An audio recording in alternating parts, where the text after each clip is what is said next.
આજે તો આપણા વાળ દાઢી વધી ગયા. વિચાર આવે કે કટિંગ કરાવી આવું, એટલે કે ટકો કરાવી આવું. તમારો ભાઈ નીકળી ગયા 100 રૂપિયા લઈને. રામ રામ બધાને. આજ તો તમારો ભાઈ વાળ કપાવા જાય, કારણ કે વાળ બહુ વધી ગયા હતા ને સેટિંગ કરાવવા જાય, એટલે કે વાળનું સેટિંગ કરાવવા. ફાઇનલી આપણે પૂગી ગયા વાળની દુકાન, અને આ ફાઇનલી આપણા વાળ કટિંગ થઈ ગયા. જોવો હો ને કેવો લાગે છે તમારો ભાઈ. એકચ્યુઅલીમાં ફ્રેશ થઈ ગયો છે, બાલ કઢી બરોબર, મેકઅપ બેકઅપ કરાવી લીધું, અને ફાઇનલી આપણે નીકળી ગયા ગામ બાજુ વાળ દાઢી કરાવીને.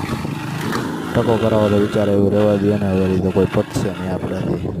ફાઇનલી આપણે નીકળી ગયા એ ગામ બાજુ, આવી ગયા એ બાજરાનો લોટ લેવા, કારણ કે એ તો ભૂલાઈ જ ગયું હતું ને ઘરેથી કીધું હતું બાજરાનો લોટ લઈ આવજે. ફાઇનલી આપણે લઈને પૂગી ગયા એ ઘરે. આવી ગયા એ ઘરે જવું હોય નાવા, નાહી ધોઈને ફ્રેશ થઈ ગયો તમારો ભાઈ. એકચ્યુઅલીમાં બાલ દાઢી કરાવ્યા હતા એટલે નાવું તો પડશે ને. જય શ્રી રામ બધાને, ટાટા બાય બાય, મળીએ બીજા વ્લોગમાં.